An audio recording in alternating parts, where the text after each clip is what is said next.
Thank you all for joining me on this journey today, the journey towards resilience. As usual, I'm interested in sharing with you just my observations and how I will communicate those to you that I hope exhibits and provides you examples of what I write about in the book, Resilience, the Beauty of Presence, and in each and every podcast episode, to share with you not the answers, but definitely more questions that have pushed me and drove me towards hopefully more clarity. And pardon me, if you're with me on the first 50 or 60 episodes of the 820 podcast, I probably relayed to you my challenge with trying to not only communicate this subject and this philosophy about resilience and personal self-development and leadership. I'm trying to be more clear in my enunciation, become more eloquent and elegant in how I speak to you. It's not about being nervous about recording a podcast with myself and the microphone. It really is about how I am hearing, hopefully, the clarity and the way I provide my insights and observations. Because I told you many years ago, I had a stroke that took my ability to speak away for about a good 6-7 months. So even though I'm able to enunciate certain words clearly, usually I speed up, mumble, jumble up some statements. That is not a good thing to have when the only thing I can give you today is my voice. These words that I hope are encouraging and not distracting or disappointing or confusing. So just a sidebar, not looking for any pity or anything like that. Just letting you know, if I tend to ramble a little too fast or too quickly, I'm working on it. Anyway, today's subject is called Aisle 35 Incident at Walmart.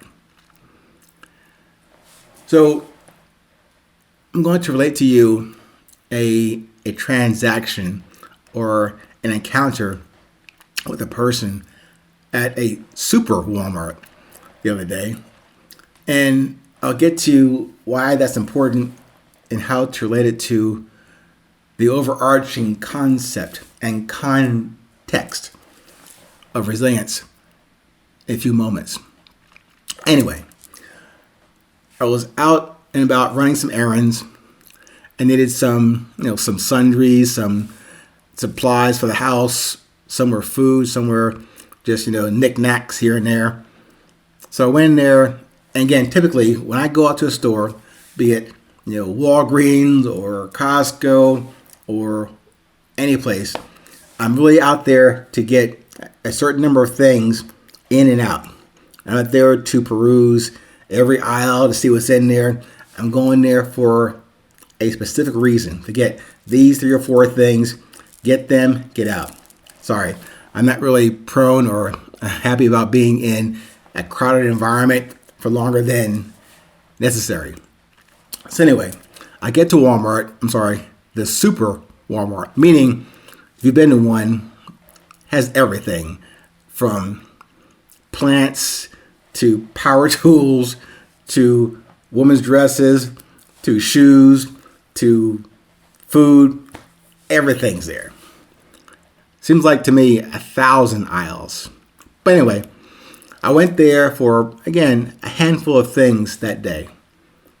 And it was the middle of the day, like maybe Wednesday at like 5 o'clock. Wasn't that crowded? Wasn't that busy? It wasn't empty. But I went there, got out of 5 things I was looking for, got the first 4, no problem. So, I'm on a task, I'm on a mission, I'm on a time hack. So I'm getting my stuff together, everything's in the cart. But there's one thing that I thought would be in the frozen section. So, of course, at this Mangaso super Walmart, several aisles of frozen stuff. So I go down, one aisle, frozen entrees, desserts, whatever, vegetables. Go up one aisle, not there. Go down the next aisle, not there. Try the next one, and the next one. Get to aisle 35. Okay, it must be here because I'm looking for this frozen thing that should be in this last aisle. So go down there 3 times. So maybe I missed it. Maybe I wasn't paying attention, but I didn't see it. So then on the 3rd trip back down aisle 35, I'm coming up to a gentleman who had a rack of stuff he's putting into these freezers and on the store shelves. So I made an assumption that he works here. He had the consummate Walmart vest on. I'm figuring he works here. So just casually, I went to him, asked a question. So literally, I'm trying to summarize the transaction. I go up to him as a customer. I said, "Excuse me." No response. Said, "Excuse me." Remember I told you, maybe I didn't enunciate it properly. No response. I said again, "Pardon me."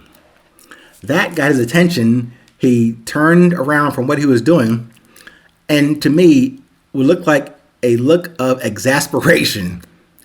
I'm trying to mimic what he said or how he said it. He turned around and said,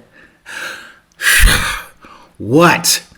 I said, hey, sir, I'm looking for this thing. I happen to know where I might find it."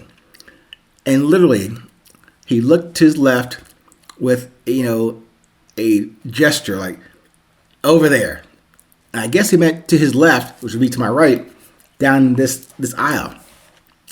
I said, "Thank you," and moved on towards that direction. So I ambled down that direction generally that he gave me. Still didn't see what I was looking for. Then, about 10 yards more around the corner, there it was, what I was looking for. Now, again, really, this topic today is not about that transaction, but to me, looking back on it, I see it as a learning opportunity that I lost there. It wasn't a teaching opportunity, but a learning opportunity to put this thing called patience, and resilience, and love to the test. Meaning I've been talking about it, writing about it, but that's me putting it in a book, now a published book, putting it in a podcast, now I published 820 podcast, but I never put that philosophy of resilience and patience and love to the test outside in the real world and not just my living room. So I saw it as a lost opportunity to maybe have expressed to that person my appreciation for what he was doing in his job there. Regardless of did he like it, did he not like his job, having a good day, having a bad day, it was my opportunity to have taken this philosophy and these statements about resilience and with a real live person that doesn't know me from whatever, and have an engagement with him beyond just a, "Hey, how you doing? Bye." I could have asked him, "How are you doing today?" Or "Thank you for your guidance." Although I did thank him for pointing me towards direction, I could have spent a little more time, tapping into that one thing that I say to you guys out there that connects all of us, that common thread, that common constant of love between me, in me and you and in that gentleman. I could have spent more time doing that. So I will take responsibility for that and do my best going forward when that happens. When I'm actually meeting someone or encountering somebody for the first time in real life, to take the time to put into practice that thing called patience and love and make that thing resilience real for me and for this person I never met. Thank you so much for joining me on this journey. As always, remember, no matter where you are, remember where your heart is. I hope